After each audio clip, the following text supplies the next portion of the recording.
faudra choisir. Il n'y aura pas assez de place pour tout le monde. Et puis, si on en est là, c'est de votre faute. Pas assez discipliné. Pas assez responsable. Avez-vous pensé à vos parents? Et vous, les jeunes? Avez-vous pensé à vos grands-parents? Comment en est-on arrivé là? Dans un monde où une personne normale est celle qui dénonce son voisin et en demande encore plus. Encore plus de restrictions. Encore moins de liberté. Pourquoi au final? Ah oui, sauver sa peau. Et celle de son voisin qu'on adore mais qu'on dénonce au moindre faux pas civique. Vous vous demandez sûrement comment ça se fait que ceux qui étaient vos amis il y a peu, ces personnes avec qui vous partagiez les mêmes valeurs, puissent maintenant avoir perdu tout contrôle de leurs raisons. Vous leur expliquez les chiffres, leur apportez des études, des faits. Mais les yeux restent vides, rien ne se passe. Et vous vous dites, c'est pas possible, ils dorment.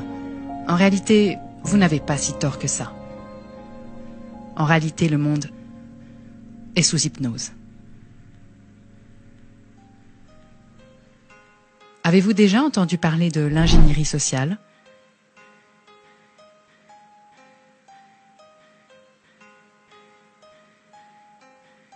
De la fabrique du consentement? Je vais aller droit au but aujourd'hui. J'ai une question pour vous. Pensez-vous que ceux qui vous dirigent souhaitent votre bien? Pensez-vous qu'il serait possible qu'ils vous connaissent mieux que vous? Avez-vous entendu parler d'Édouard Bernays, neveu du célèbre psychanalyste Sigmund Freud? Édouard Bernays, auteur du célèbre livre Propaganda, sorti en 1928, était aussi le grand-oncle d'une personne que vous connaissez bien. Il s'agit de Mark Randolph, le cofondateur et premier PDG de Netflix. Pour Édouard Bernays, une foule ne peut pas être considérée comme pensante. Elle ne réagit qu'à ses émotions. En 1916, le président Wilson devait sa réélection à une position pacifiste, utilisant le slogan « Grâce à moi, l'Amérique est restée en dehors du conflit européen ». En 1917, durant la Première Guerre mondiale, Bernays fait partie du Committee on Public Information, ou commission Krill, créée par le président Wilson pour mettre sur pied un arsenal mental, une machinerie destinée à retourner l'opinion publique américaine et à la préparer à l'entrée en guerre, faisant de la propagande durant la Première Guerre mondiale les prémices d'une science, l'ingénierie sociale.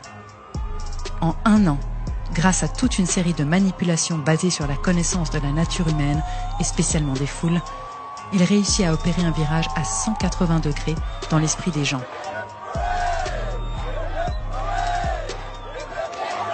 Le peuple demande maintenant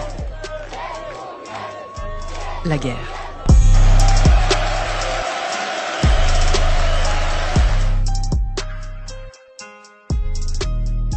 Si tu ne connais pas ton cerveau, quelqu'un le fera pour toi.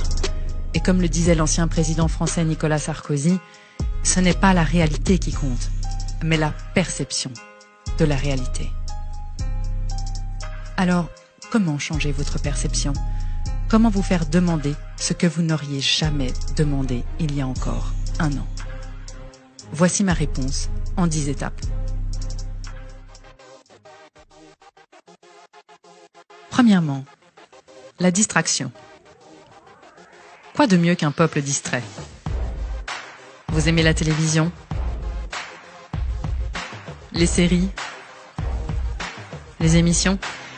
Finalement, on ne sait pas vraiment pourquoi, mais on ne décroche plus. Des heures passées à ingurgiter sans résistance. Pourquoi? Parce que quand vous êtes en mode distraction, vous êtes en état d'hypnose et votre esprit critique s'est envolé. Finalement, quoi de mieux qu'un peuple distrait? Ça laisse la place pour préparer le terrain quand l'heure sera venue.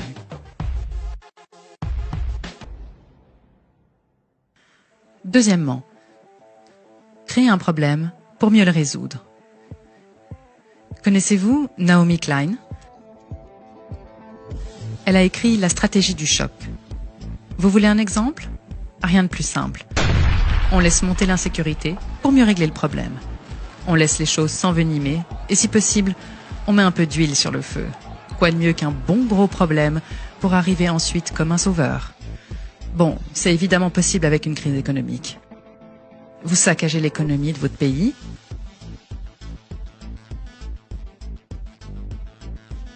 et arrivez pour résoudre les problèmes plus tard.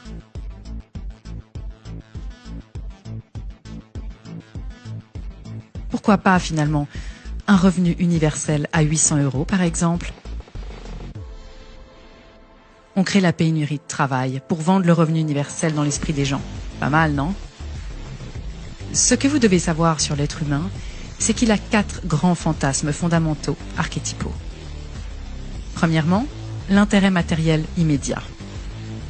Deuxièmement, la peur. Il a fortement besoin de sécurité et de normes. Troisièmement, l'érotisation. Quatrièmement, l'agressivité. Surtout, nous noterons la peur et l'érotisation. D'ailleurs, à ce propos, savez-vous ce qu'est le tititainment? Ce mot est un mot valise utilisé par le démocrate Brzezinski, membre de la commission trilatérale et ex-conseiller du président des États-Unis, Jimmy Carter, pendant la conclusion du premier State of the World Forum qui s'est tenu en 1995 à San Francisco. L'objectif de la rencontre était de déterminer l'état du monde, de suggérer des objectifs désirables, proposer des principes d'activité pour les atteindre et d'établir des politiques globales pour obtenir leur mise en œuvre. Les 500 hommes politiques, leaders économiques et scientifiques de premier plan réunis, parmi lesquels Mikhail Gorbatchev, George Bush père, Margaret Thatcher, Bill Gates, Ted Turner, sont arrivés à la conclusion que, dans le siècle à venir, 2/10 de la population active suffirait à maintenir l'activité de l'économie mondiale. Le problème se poserait alors sur la manière de gouverner 80% de la population restante, superflue dans la logique libérale, ne disposant pas de travail ni d'occasion d'aucun type, ce qui nourrira une frustration croissante. C'est ici qu'est entré en jeu le concept proposé par Brzezinski, qui a proposé le tititainment, un mélange d'aliments physiques et psychologiques qui endormirait les masses et contrôlerait leur frustration et leurs protestations prévisibles. Le même Brzezinski explique l'origine du terme tititainment, comme une combinaison des mots anglais tit, qui veut dire sain, et entertainment, ou divertissement. Finalement, on vous a donné à téter, tranquillement assis sur votre canapé, et pendant qu'on vous endormait, on a préparé ce qui est en train d'arriver.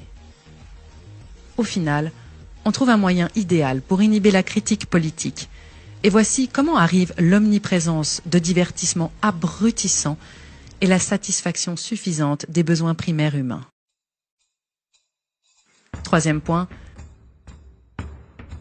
la dégradation progressive, ou comme on peut l'appeler, le fascisme progressiste en dilution homéopathique 5CH. On y va par étapes, graduellement. On ne va pas tout vous dire du premier coup, vous trouveriez cela inadmissible. On ne donne pas brutalement l'information, mais on y va petit à petit. Vous souvenez-vous du mois de mars 2020 ? Vous pensez que vous auriez réagi comment si on vous avait annoncé un confinement de 2 mois, puis le port du masque dans la rue, le couvre-feu, l'interdiction de boire un bon verre de vin avec vos amis sur une terrasse? Ils savaient bien que ça ne passerait pas. Et ils avaient raison. Il faut y aller progressivement. Pourquoi ? Parce que le peuple oublie. Quatrième point. La stratégie du différé. On verra après. On s'occupe de la pandémie, on verra plus tard pour l'économie. Et là, je vous vois sourire. Oui, vous avez raison, le plus tard n'arrivera jamais. Pourquoi ? Parce que vous serez tous bien endormis sous la couverture devant le prochain divertissement abrutissant, et d'ici là, ils savent que vous aurez oublié, une fois de plus.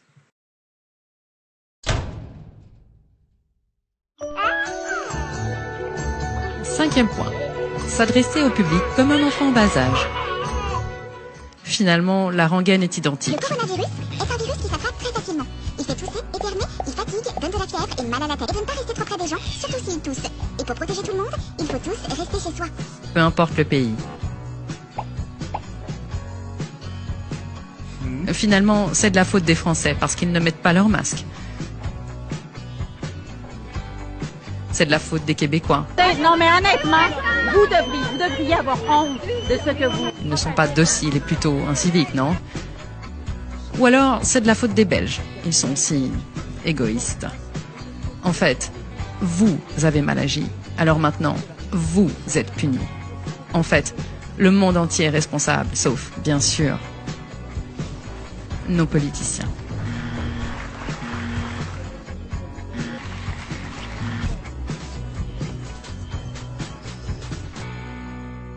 Sixième point. S'adresser à l'émotionnel plutôt qu'à la réflexion.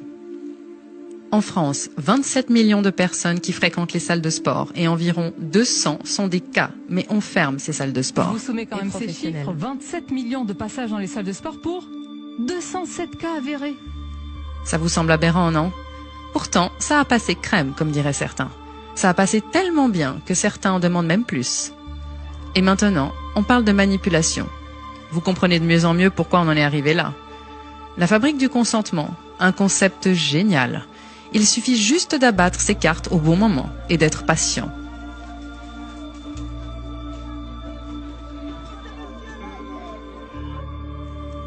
La peur première est la peur de mourir.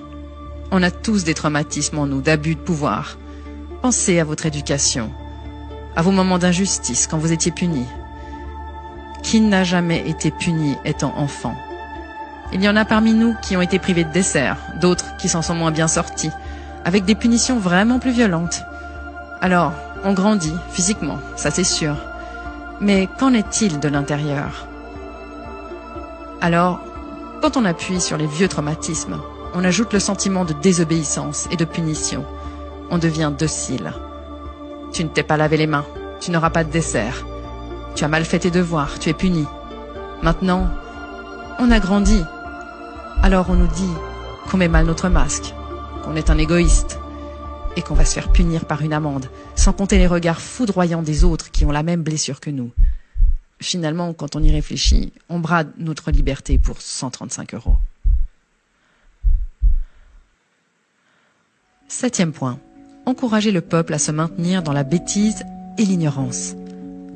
En se spécialisant, on ne relie pas les choses les unes aux autres. Chacun est devenu excellent dans son domaine, mais n'a pas d'analyse pluridisciplinaire générale. À force de connaître tout sur rien, on finit par connaître rien sur tout. Plutôt pratique, non? Demandez à un ami ce qu'il pense de sa vie actuelle.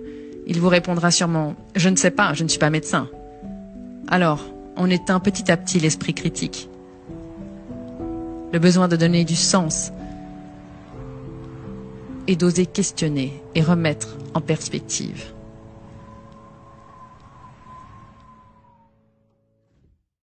Huitième point. Se complaire dans la médiocrité. On a besoin d'une appartenance sociale. Pour comprendre la notion de norme, il faut comprendre qu'on a besoin d'appartenir à un groupe. Avez-vous entendu parler de la pyramide de Maslow? Voici l'étage inférieur. Un individu, pour survivre, a besoin de boire, de manger et de dormir. Ce sont les besoins physiologiques primaires. Mais oui, la vie ne se réduit pas à ça. À l'étage supérieur, c'est le besoin de sécurité. Votre maison, par exemple. Votre toit, sur la tête. Ensuite, le besoin d'appartenance à un groupe. Le besoin d'avoir une estime de soi. Et pour finir, le besoin de réalisation de soi.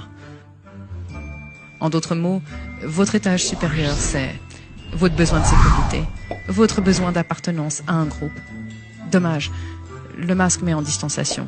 On fait d'un groupe une succession de personnes détachées les unes des autres. Tu ne mets pas de masque, alors tu seras banni du groupe.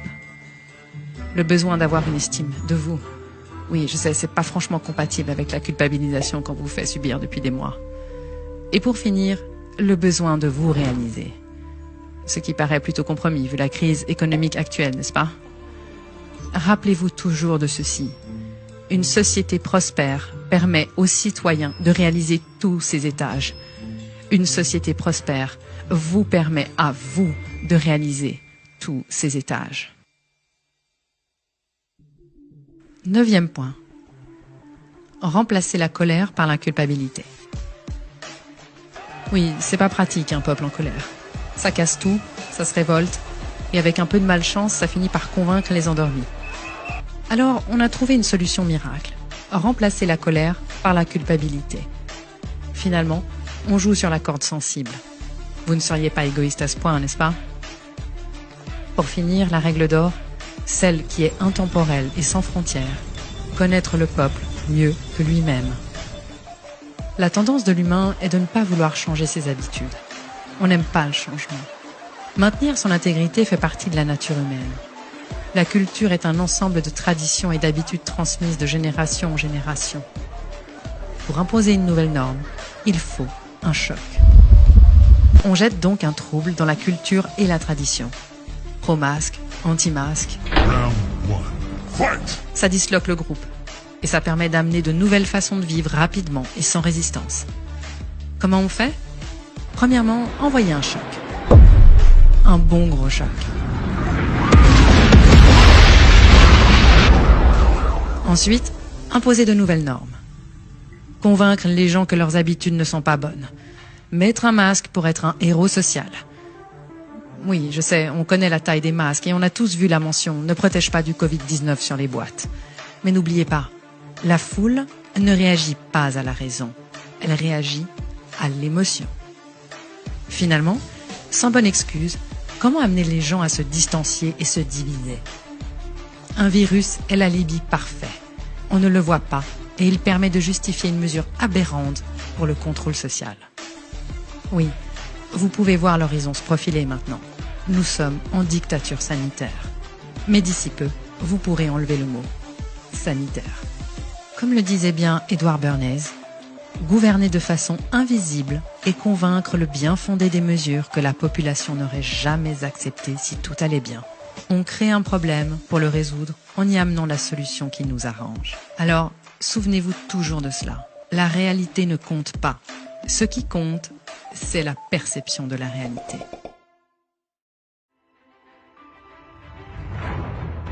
On fait des débats d'opinion, mais au final, qu'est-ce qui repose réellement sur des faits?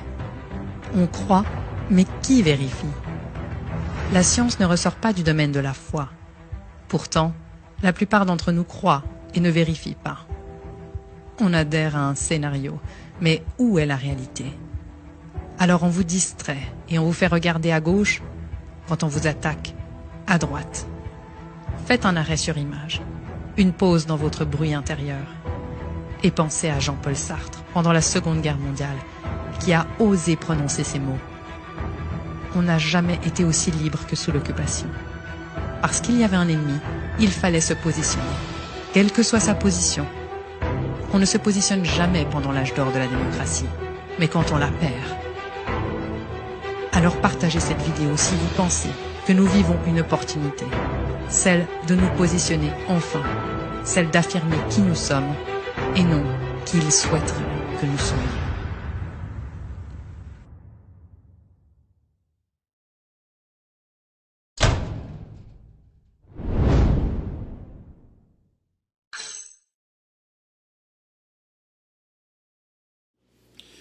Donc, quand on nous résume tout ça, je crois que on voit à quel point on est manipulé. Hein? C'est incroyable de regarder ce reportage. Bravo Emma, merci d'avoir créé ce beau documentaire, reportage, super bien fait. Félicitations et merci de nous avoir écoutés.